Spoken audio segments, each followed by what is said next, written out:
Bapak-bapak yang sama-sama hormati, saya tadi sebelum membuka kitab ini sengaja saya mengutip dalam satu ayat Al-Quran, kullu nafsin dzaiqatul maut, setiap yang bernyawa pasti mati. Dan ini ada hubungannya dengan bab hari ini. Tadinya babnya bukan ini, tentang faraid.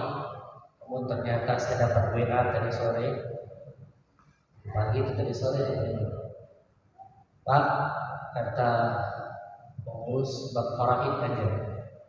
Nah, bab faraid ini sebenarnya bab yang sangat-sangat penting. Kenapa dikatakan sangat-sangat penting?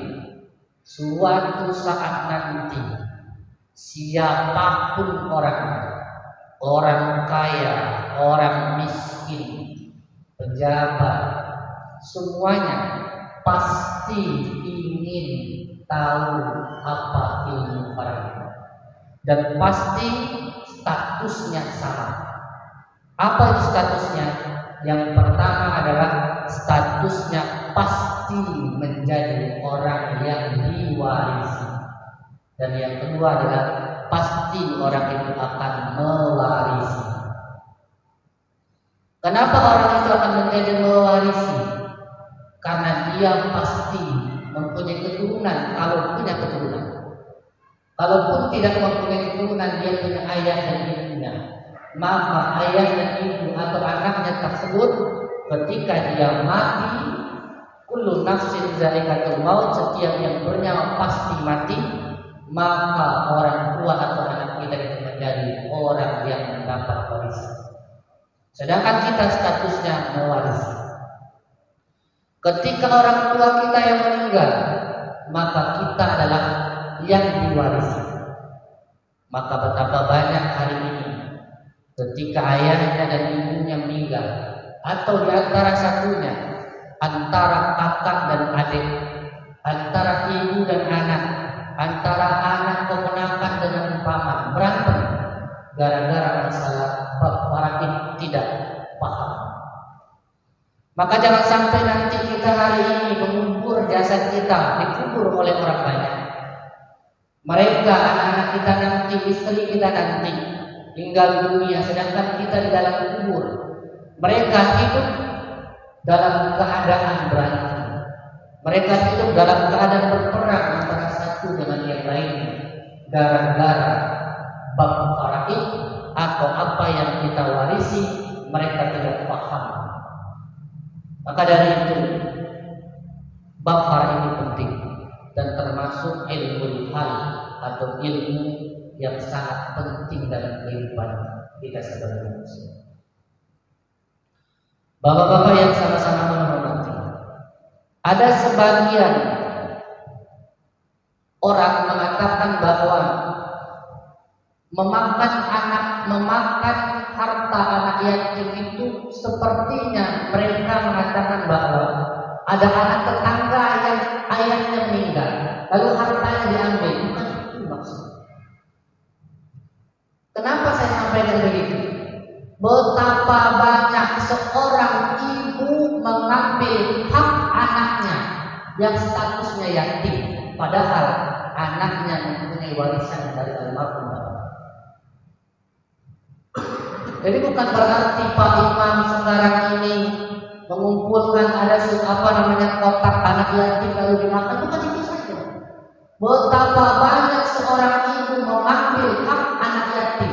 Siapa anak yatim ini? Anaknya sendiri. Karena anak-anak yang ditinggalkan oleh bapaknya punya hak. Ketika ibunya setelah suaminya meninggal, ketika istrinya masih hidup mempunyai anak yang masih kecil, lalu ibunya nikah kembali, padahal anaknya mempunyai hak dari harta ayahnya, sedangkan ayah barunya datang sewenang-wenangnya mengatur masalah warisan bapaknya, dan itulah orang yang makan haknya. Sering terjadi begitu, Pak. Jadi bukan berarti memakan harta anak yatim itu ada orang mengatakan anak yatim itu diselipin boceng, kan itu doang. Tapi ayahnya juga tersebut begitu. Ibunya meninggal, lalu ayahnya nikah kembali, lalu anaknya betapa banyak anaknya ditinggal ibunya, anaknya tidak disekolahkan. Padahal dari almarhumah ibunya mempunyai harta warisan untuknya. Ini bukan berarti memakan anak yatim, memakan harta anak yatim itu bukan dari anak yatim tetangga atau anak buah, bukan itu. Maka dari itu saya mengambil kutipan dari Al-Quran surah Al-Baqarah.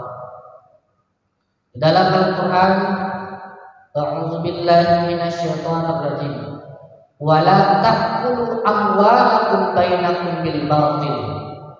Dan janganlah sebagian kamu memakan harta sebagian orang yang lain di antara kamu dengan yang batil. Di antara kamu.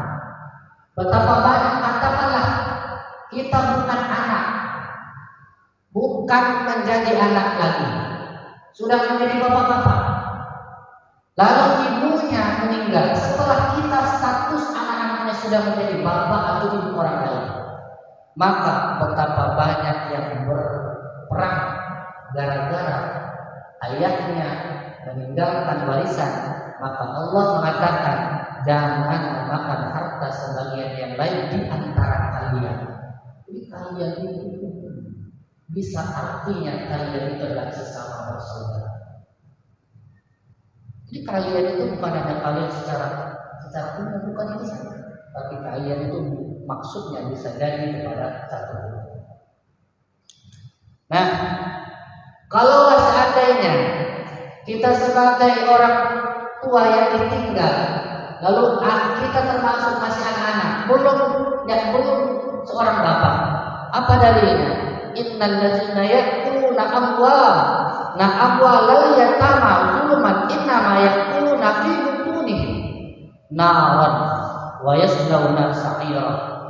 Dalam Al-Quran, innal ladzina ya'kulu amwala yatama, sesungguhnya orang-orang yang memakan harta anak yatim secara zulman, secara zalim, innama ya'kuluna fi butunihim, seakan-akan mereka itu menelan api neraka sepenuh perutnya. Itu kata Al-Quran. Tidak ada yang berbeda pendapat tentang hal.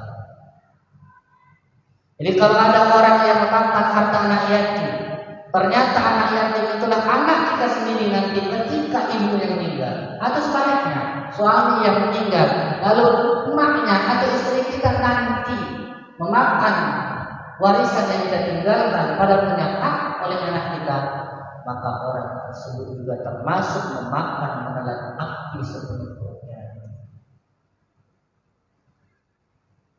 Itulah masalah yatim ini, masya Allah luar biasa.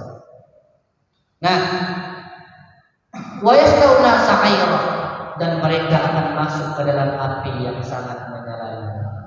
Surat An-Nisa ayat 10. Asbabun nuzulnya. Kenapa surat yang mengenai tentang warisan itu atau fawaid itu semuanya bisa dikatakan lebih dari setengah dalil tentang warisan ini, Pak? Itu ada di surat An-Nisa. Kenapa nggak surat Yusuf aja? Kenapa bukan di surat Muhammad? Kenapa bukan di surat Al-Baqarah? Walaupun sebagian di surah Al-Baqarah ada beberapa 1 atau 3 ayat yang menerangkan yatim, tapi surat An-Nisa itu sangat panjang menjelaskan yatim. Kenapa? Karena zaman dulu sebelum Islam datang, seakan-akan orang-orang yang mendapatkan warisan itu tidak termasuk perempuan. Perempuan itu mendapat warisan. Maka didukunglah dengan ayat Al-Quran, turun ayat Al-Quran di surat An-Nisa, seakan-akan mengangkat derajat perempuan, seakan-akan mengangkat derajat kaum yang lemah. Itu asbab nuzulnya kenapa ayat ini diturunkan di surat An-Nisa. Nah, kita sedikit-sedikit kita masuk syarat-syarat itu. Nanti masalah pembagian kalau kita sudah paham syaratnya, bagaimana terus apa-apa saja yang kita lakukan dulu sebelum pembagian. Ketika itu sudah paham, baru nanti kita berbicara berapa persen. Saya dulu pernah sering membahas masalah bab faraid seakan-akan audiens atau audiens apa ya? Yang pendengarnya tidak sabar. Kalau perempuan itu berapa persen? Itu kalau berapa persen? Ya kan? Sabar. Kita syarat-syarat dulu. Syarat-syarat. Ada sebagian orang begini, Pak. Ada ayahnya masih hidup, atau bapak masih hidup hari ini sebagai seorang ayah. Lalu anaknya berkata atau mengatakan kepada kita sebagai ayah, anak kita nanya, ya kasih dong warisan. Itu termasuk warisan atau tidak? Sering nggak bapak dengar seperti itu? Sebenarnya orang yang berbicara seperti itu dia belum tahu syarat warisan itu. Warisan itu syaratnya utamanya adalah harus ada yang meninggalkan warisan dan dia tidak ada lagi. Ketika dia masih ada, lalu dia berikan kepada satu orang anak, itu bukan warisan, termasuk hadiah atau pemberian. Ini jangan salah kaprah gitu. Jangan sampai juga seandainya kita sudah paham hari ini bahwa seorang yang mewariskan sesuatu kepada anaknya, orang yang mewariskan itu harus mati, sampaikan ke anak, jangan sampai kita tersinggung. Apa tersinggung? Seakan-akan seorang anak menunggu kematian bapak. Ya kan? Ya tidak? Itu kurang ajarnya gimana dengan sekarang? Padahal warisan itu seseorang yang meninggalkan. Ini orangnya belum meninggal, minta warisan. Berarti tanda kurungnya apa? Hah? Ini Bapak. Jadi kalau seandainya hari ini ada keluar kalimat itu ke bapak kita kemarin yang sudah berlalu, tak insaflah.